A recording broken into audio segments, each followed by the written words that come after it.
2025-এর বাংলা যেন একেবারে অচেনা অজানা আমাদের প্রত্যেকের কাছে। যে বাংলায় আমরা বন্ধুত্বের প্রতীক বলে মনে করতাম, শান্ত স্বভাবের বাঙালিদের মনে করতাম, আজ সেই বাংলায় জ্বলছে। তার জন্য দায়ীকে কাঠগড়ায় একে অপরকে তুলছেন বিভিন্ন রাজনৈতিক দল। কিন্তু এ যেন কোনো অচেনা বাংলা, প্রত্যেকটা বাঙালির মনে, বঙ্গবাসীর মনে এ কথাই এখন চলছে। তবে এবার রীতিমতো কিন্তু যেভাবে দেখা যাচ্ছে যে বাংলায় সমস্যা বাড়ছে, চাকরি হারাদের হাহাকার থেকে শুরু করে মুর্শিদাবাদের যেভাবে উদ্বিগ্ন একটা পরিস্থিতি তৈরি হচ্ছে, তার জন্য কিন্তু রীতিমতো দায়ভার নিতে হবে তৃণমূল কংগ্রেসকে। শাসনে রয়েছেন তারা, এ কথা বারবার বলছে বিজেপি। আর শুধু তাই নয়, এ কথা বলার পাশাপাশি তারা কিন্তু 2026-এ হিন্দুদেরকে ভোট দেওয়ার আহ্বান জানাচ্ছেন, একত্রিত হওয়ার আহ্বান জানাচ্ছেন। তবে সব কিছুর মধ্যে বিজেপি কোথাও একটা ঘুরে দাঁড়ানোর স্বপ্নটা বাস্তবে একেবারে সত্যি করে দেখাতে চাইছেন বা দেখানোর স্বপ্ন দেখছেন, সেটার জন্য নাকি আরএসএস এর একটা বড় ভূমিকা রয়েছে। এ কথা কিন্তু রাজনৈতিক মহলে এই মুহূর্তের রীতিমতো তুঙ্গে এই আলোচনা যে আরএসএস বাংলায় এবার অ্যাক্টিভ হয়ে গেছে, যার জন্য রীতিমতো চিন্তা না দুশ্চিন্তায় পড়েছেন তৃণমূল কংগ্রেসের মমতা বন্দ্যোপাধ্যায় থেকে শুরু করে প্রত্যেকে। কিভাবে তাদের স্ট্র্যাটেজি সাজিয়েছেন, গুটি সাজাচ্ছেন আরএসএস বাংলায়, মহারাষ্ট্র, হরিয়ানা, দিল্লি, তারপর কি বাংলা? দেখুন আজকের প্রতিবেদন।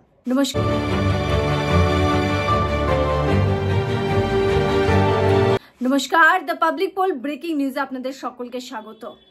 আরএসএস যেখানেই অ্যাক্টিভ হয়েছে সেখানেই দেখা গিয়েছে লাভবান হয়েছে বিজেপি। সেটা মহারাষ্ট্রের কথা বলুন, যেখানে রীতিমতো হেরে যাওয়া বাজি রীতিমতো জিতে গেছে বিজেপি, কিংবা দিল্লির এত বছর পর যেভাবে চমক দিয়ে বিজেপি ফিরেছে ক্ষমতায়। আর এই সব কিছুর জন্যই আরএসএস এর যে ভূমিকা, সেটাকে অস্বীকার কোনোভাবে কেউ করতে পারে না। আর এমন একটা পরিস্থিতিতে রীতিমতো এখন যে প্রশ্ন সামনে আসছে যে বাংলা নিয়ে যতটা অ্যাগ্রেসিভলি এবার এগিয়ে যাচ্ছে বিজেপি, তার পিছনে কোথাও না কোথাও কি আরএসএস এর বড় ভূমিকা আছে? কেন এই প্রশ্ন উঠছে? দেখা যাচ্ছে দিলীপ, সুকান্ত, শুভেন্দুকে এক হয়ে এবার রাজনৈতিক লড়াই লড়তে, একসঙ্গে কর্মসূচি করতে, যেটা রীতিমতো নজিরবিহীন ঘটনাই বলা যেতে পারে সাম্প্রতিক সময়। এই ছবি দেখা যাচ্ছিল না, দূরত্বের খবর আসছিল। কিন্তু নিশ্চয়ই আপনাদের মনে আছে যে ফেব্রুয়ারি মাসে, চলতি বছরের ফেব্রুয়ারি মাসে রাজ্যে এসেছিলেন মোহন ভাগবত, অর্থাৎ আরএসএস এর প্রধান, এবং তিনি এসেও কিন্তু একটাই বার্তা দিয়েছিলেন যে বাংলায় সবার আগে এক হতে হবে। এই বার্তাটা যে বিজেপির এই নেতাদের জন্যই ছিল, সেটা কিন্তু সেই সময় অনেকেই বলেছিলেন, যার প্রতিফলন এপ্রিল মাস থেকেই চোখে পড়ছে বঙ্গবাসীর, রাজ্যবাসীর। আর তার সঙ্গে রীতিমতো এই আলোচনাও তুঙ্গে যে তাহলে কি আরএসএস রীতিমতো সমস্ত গুটি সাজাচ্ছে, তৃণমূল কংগ্রেসকে দুশ্চিন্তায় ভুগছে, রীতিমতো কোন ঠাসা হওয়ার ঘটনা ঘটছে। তারা কি ভয় পাচ্ছেন যে ঘটনা মহারাষ্ট্রে ঘটেছে, দিল্লিতে ঘটেছে, সেই ঘটনা এবার তাদের সঙ্গে বাংলায় ঘটবে? কেন? তার কারণ রয়েছে, কারণ আরএসএস এর বাংলায় রীতিমতো মুভমেন্ট দেখা যাচ্ছে, রীতিমতো তারা যে গুটি সাজাচ্ছেন, বাংলা নিয়ে ভাবছে আরএসএস, এটাই এখন গুরুত্বপূর্ণ বিষয়। কেন এই কথা বলছি? তার কারণ কিছু সময় আগেও নিশ্চয়ই আপনাদের মনে আছে যে একটা কথা বলা হতো যে বাংলায় বিজেপি কিছুই করতে পারবে না। তার কারণ কি? তার কারণ হচ্ছে আরএসএস। যদিও বা আরএসএস তাদের নীতিগতভাবে কোনো তাদের রাজনৈতিক পরিচয় নেই, তারা কোনো রাজনৈতিক দলকে সাপোর্ট করে না, কিন্তু তারা একটা নীতি নিয়ে চলেন। আর সেই নীতির সঙ্গে যেহেতু বিজেপির ম্যাচ করে, সেই কারণেই কিন্তু এই বিষয়টা বারবার বলা হয়। এবং স্পষ্টভাবে দেখা গিয়েছে যে মোহন ভাগবতের সঙ্গে মমতা বন্দ্যোপাধ্যায়ের ভালো সম্পর্ক, সে ছবি বারবার বঙ্গবাসী শুধু নয় গোটা দেশ জুড়ে মানুষ দেখেছে। এবং সে কারণেই বলা হতো যে মোহন ভাগবতকে আদৌ মমতা বন্দ্যোপাধ্যায়ের বিরুদ্ধে এখানে কোনো কাজ করবেন? মমতা বন্দ্যোপাধ্যায়ের বিরুদ্ধে কি সভা করবেন? মমতা বন্দ্যোপাধ্যায়ের বিরুদ্ধে কি ঘর গুছাবেন? মমতা বন্দ্যোপাধ্যায়ের যে সরকার চালাচ্ছেন তার বিরুদ্ধে কোনো কথা বলবেন? কারণ দেখা গিয়েছে রাজ্যে যখনই মোহন ভাগবত আগে এসেছেন, তখন ততবার কিন্তু তার প্রশাসনিক যারা কর্মীরা রয়েছেন, যারা অফিসার্সরা রয়েছেন, তাদেরকে কিন্তু নির্দেশ দিয়ে তার জন্য বিশেষ ব্যবস্থা, সমস্ত কিছু অ্যারেঞ্জমেন্ট করা হতো। কিন্তু ফেব্রুয়ারি মাসে যে সফরে এসেছিলেন, বঙ্গ সফরে এসেছিলেন মোহন ভাগবত, সেই সময় এমন কোনো ঘটনা ঘটেনি, কোনো ফুল বা কোনো মেসেজ কিন্তু মমতা বন্দ্যোপাধ্যায়ের তরফ থেকে মোহন ভাগবতের কাছে যায়নি। তার কারণ কি? এবার কি আরএসএস নিজের খেলা করছে, নিজের স্ট্র্যাটেজি চালাচ্ছে, যার দরুন বঙ্গ বিজেপি রীতিমতো ঘুরে দাঁড়াতে পারে? আর সেটাই কি চিন্তায় ফেলেছে তৃণমূল কংগ্রেসকে? একটা বড় উদাহরণ আপনাদের সঙ্গে আজকে শেয়ার করছি, যে তথ্য ইতিমধ্যে আমরা পাচ্ছি।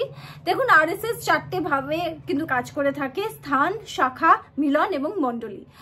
শাখা যেটা এভরিডে যে মিটগুলো হয় সেটা, মিলন সেটা ধরুন উইকলি, আর মণ্ডলী হচ্ছে মান্থলি।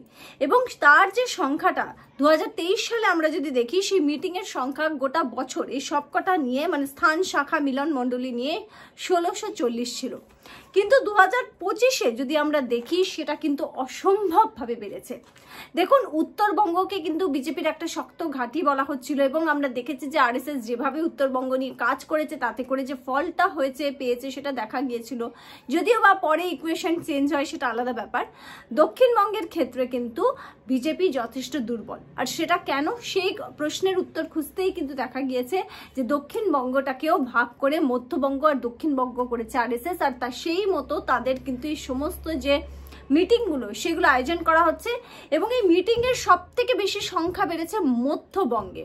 দক্ষিণবঙ্গে তো বেড়েছে, উত্তরবঙ্গে সেভাবে বাড়েনি, কিন্তু দক্ষিণবঙ্গ আর মধ্যবঙ্গে কিন্তু রীতিমতো মধ্যবঙ্গে নজর কাড়ার মতো মিটিংগুলো বেড়েছে, বৈঠক করা হচ্ছে।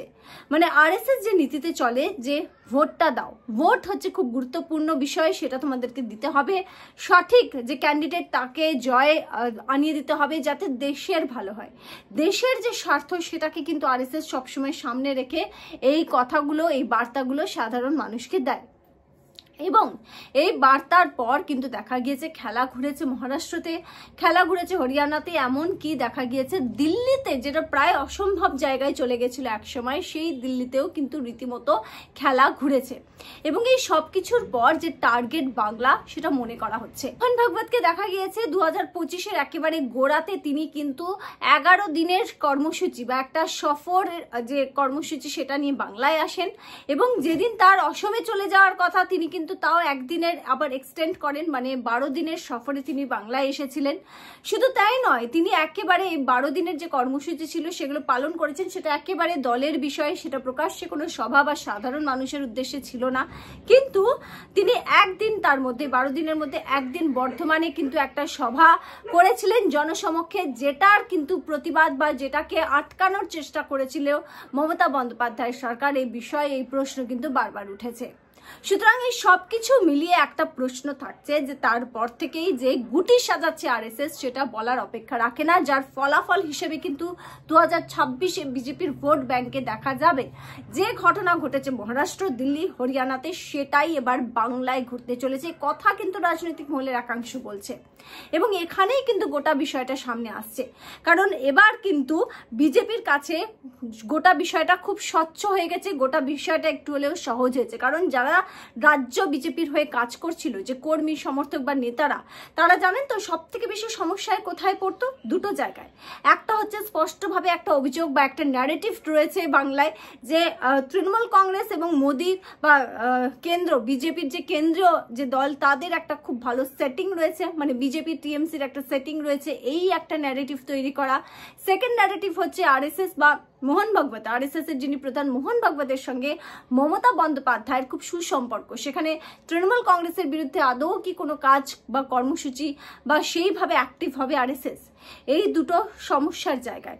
এবং এই দুটো ন্যারেটিভের জন্য বারবার কিন্তু বিজেপির কর্মীদেরকে সব থেকে বেশি সমস্যায় পড়তে হচ্ছিল। তবে এবার পরিস্থিতি রীতিমতো পাল্টে গেছে।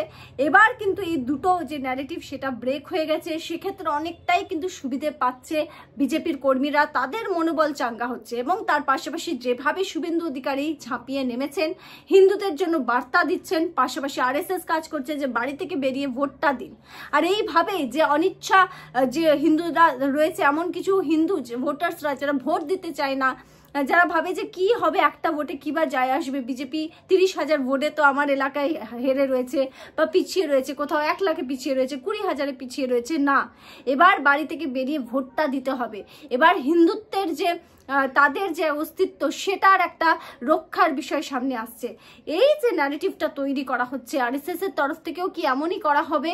কারণ এইভাবেই কিন্তু আরএসএস কাজ করে। তারা কিন্তু কখনোই বলে না যে বিজেপিকে গিয়ে ভোট দাও, তৃণমূলকে দিও না, তৃণমূলকে দাও, বিজেপিকে দিও না। তারা কিন্তু দেশের স্বার্থে কথা বলে যে বাইরে বেরোন আর ভোটটা দিন।